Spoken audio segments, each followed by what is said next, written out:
Imaginons un nouveau système économique, car notre monde est confronté à la plus grande crise de son histoire. Un nouveau modèle qui n'existe pas seulement dans nos rêves, mais qui peut devenir une réalité. Imaginez un instant que les règles du jeu changent, que la société soit organisée de manière différente, plus juste et plus égalitaire pour tous. Imaginons un monde où le plein emploi serait la norme, où la prospérité serait partagée par tous et où chaque immigrant serait accueilli à bras ouverts. C'est un rêve que beaucoup d'entre nous partagent. Ne pensez-vous pas que c'est possible? Pourquoi pas? Nous avons un cerveau qui nous a permis d'aller sur la Lune, un cerveau qui a créé l'appareil incroyable que vous tenez en ce moment même. Alors pourquoi ne pourrions-nous pas créer un nouveau système économique? Nos cerveaux nous donnent le pouvoir de concevoir un nouveau système où l'économie fonctionne pour tous, peu importe leur origine, leur âge ou leur statut social. Où chacun, même les personnes handicapées, a la chance d'aider et de recevoir, de grandir et de réussir avec les autres. Où la prospérité n'est pas réservée à quelques-uns, mais un droit fondamental pour chaque personne. Un endroit où le bien-être de tous est plus important que le succès d'une seule personne, et où le bonheur est partagé. Concevons un nouveau modèle économique sans le fardeau des impôts, ces impôts odieux qui pénalisent les entrepreneurs, les épargnants, les commerçants ou même les voyageurs.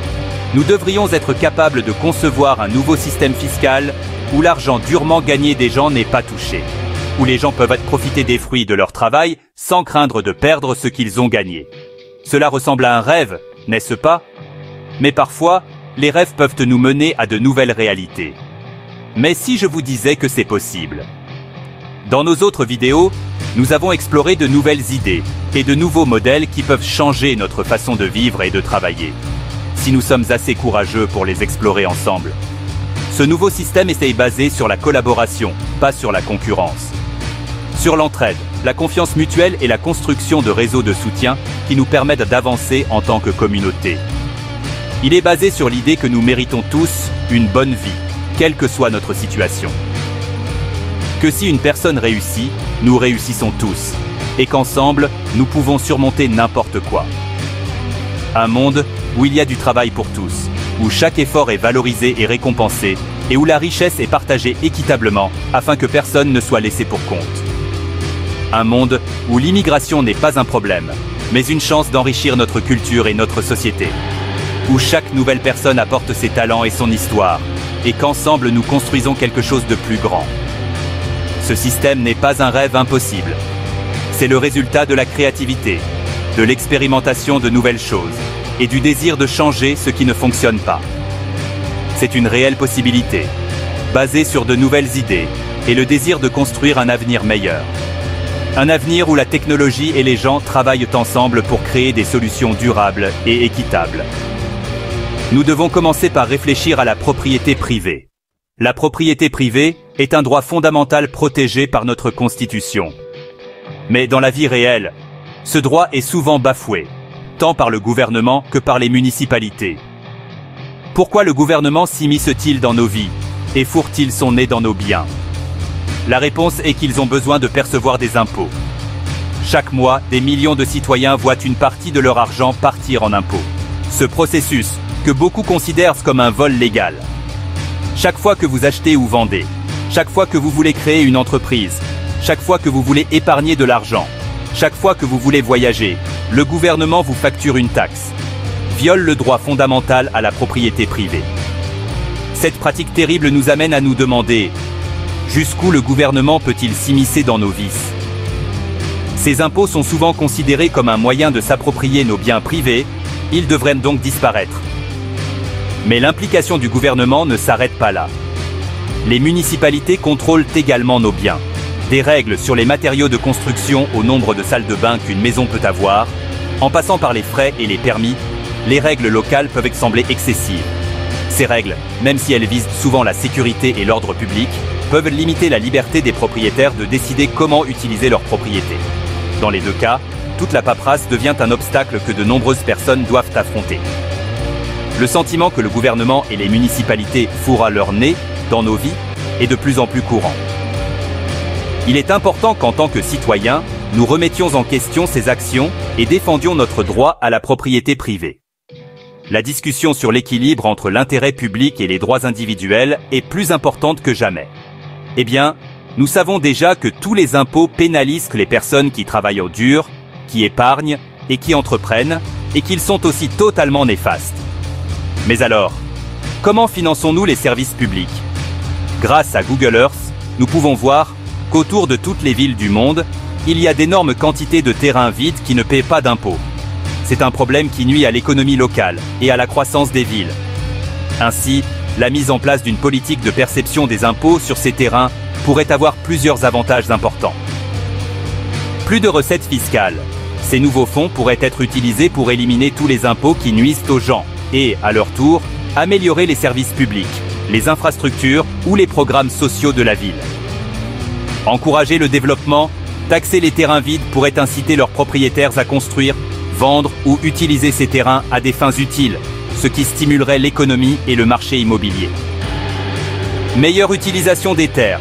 Cela pourrait aider à utiliser les terres urbaines plus efficacement, empêchant les gens de conserver des terres uniquement pour faire de l'argent et aidant la ville à se développer de manière plus organisée et durable. Les villes auraient de larges rues et de grands terrains. Maintenant, combien devrait-on payer pour chaque terrain vide par an? Dans une vidéo précédente, nous avions examiné comment la taxe minimale pour un terrain vide autour des villes devrait être de 200 $ par an. Imaginez tous les millions de terrains vides qui ne paient de rien aujourd'hui. Et c'est exactement ce qui permet à ces terrains de rester vides pendant des générations et des générations. Ce sont des millions et des millions de dollars que le gouvernement et les municipalités laissent entre les mains des grands propriétaires terriens et des personnes qui ne veulent que gagner de l'argent rapidement. C'est ainsi que nous pouvons nous débarrasser de tous les impôts qui pénalisent les gens et les remplacer par une taxe qui ne porte que sur la valeur pure de la terre et non sur la propriété privée des gens. Imaginez ne plus avoir à payer d'impôts sur votre salaire, vos achats ou vos économies. Pouvoir profiter du fruit de votre travail sans le fardeau de ces affreux impôts. Dans ce nouveau système, ce serait une réalité. Impôts sur le revenu, taxes de vente, impôts fonciers, tout disparaît. La pression fiscale disparaît pour toujours. Avec un impôt unique sur la terre, il serait possible de financer tous les services publics, les soins de santé, l'éducation et les infrastructures. Avec un impôt unique sur la terre, de cette façon, il serait possible de se débarrasser de toutes les tracasseries administratives. Cet impôt unique n'affecte pas votre travail acharné ou votre effort individuel. Il ne touche pas à vos économies, il ne se soucie pas des choses que vous achetez, il ne compte pas le nombre de salles de bain de votre maison, ni le nombre d'étages de votre immeuble, mais seulement la valeur de la ressource naturelle la plus fondamentale, la terre. Dans ce nouveau système, la migration ne serait pas perçue comme une menace, mais comme une chance de grandir. Les villes rivaliseraient pour attirer de nouvelles personnes. Les frontières s'ouvriraient pour accueillir ceux qui cherchent un avenir meilleur avec espoir et respect. Les migrants qui errent maintenant dans le monde parce qu'on leur refuse la terre tout comme aux habitants, seraient accueillis à bras ouverts et se verraient offrir les mêmes chances que les citoyens. Ils auraient accès à des emplois, des logements, l'éducation et des soins de santé sans être traités injustement. Cette ouverture au monde améliorerait la société à tous égards. Elle apporterait de nouvelles idées, cultures, talents et façons de penser qui stimuleraient le progrès et de nouvelles inventions. Un monde sans frontières est un monde plus humain, juste et riche pour tous. Imaginez un système où la richesse de la terre est partagée équitablement entre tous les citoyens. Ce système est financé par un impôt unique, simple et direct, appliqué uniquement à la valeur pure du terrain et non aux bâtiments ou aux améliorations qui y sont apportées. Ce n'est pas votre impôt foncier traditionnel. C'est un impôt qui comprend que la valeur de la terre vient de la communauté et de son environnement, et non de ce qu'une personne y fait. Ainsi, ceux qui possèdent des terres contribuent équitablement au bien-être de tous. L'argent collecté est versé à d'importants services publics tels que l'éducation, les soins de santé et les infrastructures. Cela aide tout le monde dans la société et garantit que personne n'est laissé pour compte. Bref, c'est un impôt juste et clair que tout le monde peut comprendre.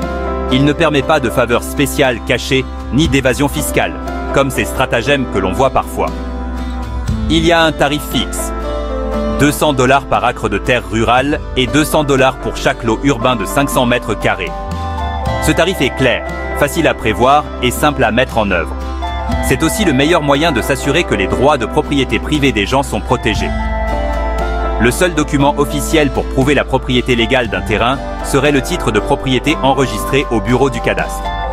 Nous devons vraiment insister sur ce point. Parce que, dans ce monde fou et désordonné où la terre est considérée comme quelque chose de très précieux, que se passerait-il si nous apportions un grand changement dans la façon dont nous gérons l'aspect juridique des lots vacants? Avec un impôt unique de 200 $ par an sur chaque lot vacant, tel que défini par les registres fonciers, cet impôt, même s'il est modeste, pourrait changer notre façon de concevoir la propriété foncière légale. Actuellement, les tribunaux sont débordés et la plupart des litiges portent sur des lots vacants et des terrains inutilisés. Mais que se passerait-il si nous nous débarrassions de ces querelles? En mettant en place cet impôt, posséder des terres inutilisées ne serait plus si attrayant. Les propriétaires auraient une raison de construire sur leurs lots ou de les vendre au lieu de les laisser vides pendant des générations. Cela réduirait non seulement considérablement la charge des tribunaux, mais aiderait également la croissance économique et redonnerait vie à toutes les communautés. Imaginez un avenir où chaque lot vacant devient une chance. Un endroit pour des maisons, des entreprises ou des espaces verts. Un endroit où la communauté prospère et où les litiges juridiques appartiennent au passé. L'idée d'un impôt sur les lots vacants n'est pas seulement nouvelle, elle est nécessaire. Cela pourrait être la clé pour résoudre les problèmes et rendre nos villes plus agréables à vivre. En conclusion, un impôt de 200 $ par an sur chaque lot vacant pourrait être la solution dont nous avons besoin pour alléger les charges juridiques, accélérer la justice et aussi redonner vie aux villes. Et comme déjà dit, le titre de propriété enregistré au bureau du cadastre serait le seul document valable pour prouver la propriété légale d'un terrain. Peu importe que le terrain est un bâtiment, soit vide ou en cours de développement. Le tarif est le même pour tout le monde. Cela rend les choses équitables et arrête les problèmes sur le marché immobilier. Cet impôt présente de nombreux avantages, pas seulement juridiques, qui le rendent particulièrement adapté à une société moderne et équitable. Premièrement, il est facile à calculer et à collecter. Cela signifie moins de paperasse et des coûts inférieurs pour le gouvernement et pour les gens. Deuxièmement, il encourage l'utilisation intelligente des terres. Les propriétaires voudront développer des terrains vides ou sous-utilisés, rendant les villes plus vivantes et durables. Cela empêche également les gens de simplement conserver des terres vides pour les rendre plus précieuses plus tard, comme ceux qui laissent des lots vides juste pour que le prix augmente. Cela aide les villes à s'améliorer et à créer des espaces publics, améliorant la vie de tous ceux qui y vivent, tout comme le parc Ibirapuera ou la Lagoa à Rio. De plus, en ne taxant pas le travail ou les investissements, il contribue à créer des emplois et à stimuler l'économie. Cela permet aux gens et aux entreprises de prospérer sans fardeau inutile. Si vous y réfléchissez, nous pourrions aussi nous débarrasser de toutes ces amendes injustes. Actuellement, les amendes dans notre pays sont excessives, punissant des milliers de personnes qui essaient de faire ce qui est juste. Mais, avec un nouveau système fiscal qui se concentre sur la terre et non sur les personnes, nous nous assurons que chaque propriétaire foncier peut contribuer équitablement, sans le stress et le malheur que les amendes causent. Vous vous souvenez de la vidéo où nous suggérions une taxe de seulement 200 $ par an pour un lot vacant? Ce montant est abordable, et plus important encore, il n'inclut pas d'amende. Si un propriétaire ne peut pas payer pendant 5 ans, le terrain serait attribué à quelqu'un d'autre. De cette façon, l'État et la ville auraient probablement des revenus stables et prévisibles, tandis que les gens seraient libérés du fardeau des amendes. De plus, cela encouragerait l'utilisation des terres actuellement inoccupées, aidant nos villes à grandir et à retrouver leur vitalité. Avec ce nouveau système, les villes seraient en concurrence pour attirer de nouveaux citoyens, non seulement avec des avantages économiques, mais aussi avec la qualité de vie qu'elles offrent. Les villes travailleraient dur pour offrir les meilleurs services publics, des transports publics efficaces et abordables, comme un métro de première classe, des parcs et des espaces verts, des installations culturelles et sportives de haute qualité, tout comme dans les pays du premier monde. La concurrence serait une bonne chose, car elle stimulerait l'innovation dans la gestion urbaine, comme le Poupatempo à São Paulo, et une recherche constante de moyens d'améliorer la vie des citoyens, comme le programme Fame Zero. Les villes deviendraient des lieux plus habitables, durables, sûrs et attrayants pour vivre, travailler et profiter de la vie, un peu comme un carnaval hors saison. La diversité culturelle serait un élément essentiel de ce nouveau système. Les villes deviendraient des mosaïques vivantes, où des personnes d'horizons et de cultures différents vivraient ensemble en paix, tel un véritable creuset. Ce mélange de cultures améliorerait la société à tous égards. De la nourriture à la musique, en passant par l'art et la mode, et notre façon de penser, la diversité apporterait de nouvelles idées et de nouvelles perspectives.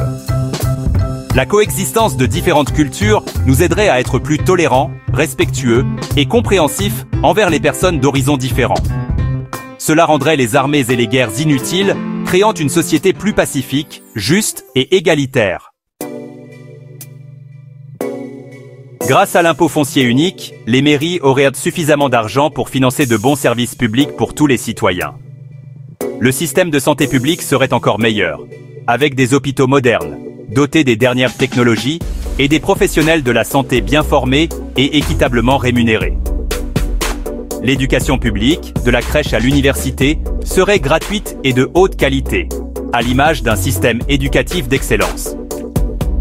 Nous investirions dans des bâtiments scolaires modernes, de bons enseignants et de nouvelles méthodes d'enseignement. L'aide sociale serait également renforcée, garantissant que les personnes âgées, les personnes handicapées et les familles dans le besoin soient prises en charge. Dans ce nouveau système, chaque foyer pourrait devenir un lieu d'opportunité. Sans impôt sur l'activité économique, créer sa propre entreprise serait encouragé directement depuis chez soi. Fini les permis, les impôts pour les indépendants ou la paperasse. Chacun pourrait ouvrir sa propre entreprise à domicile, avec liberté et flexibilité. Cela mènerait à une explosion de créativité et de nouvelles idées, avec de nouvelles entreprises et de nouvelles façons de travailler qui apparaîtraient dans les foyers. Une scène commerciale animée et variée serait créée, alimentée par le talent et l'initiative individuelle. Comme vous pouvez le voir, un avenir avec un nouveau modèle économique, où la prospérité et le bonheur sont à la portée de tous, est possible. Un avenir où chaque personne peut rêver et réaliser ses rêves, sans paperasse et sans les terribles impôts, et où, ensemble, nous rendons l'impossible possible.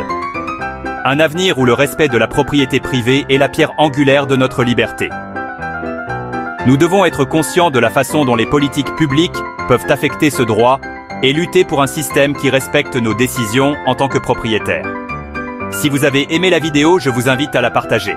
Si vous voulez en savoir plus sur le sujet, nous avons plusieurs vidéos à ce sujet. Je vous invite à les regarder. À la prochaine, les amis.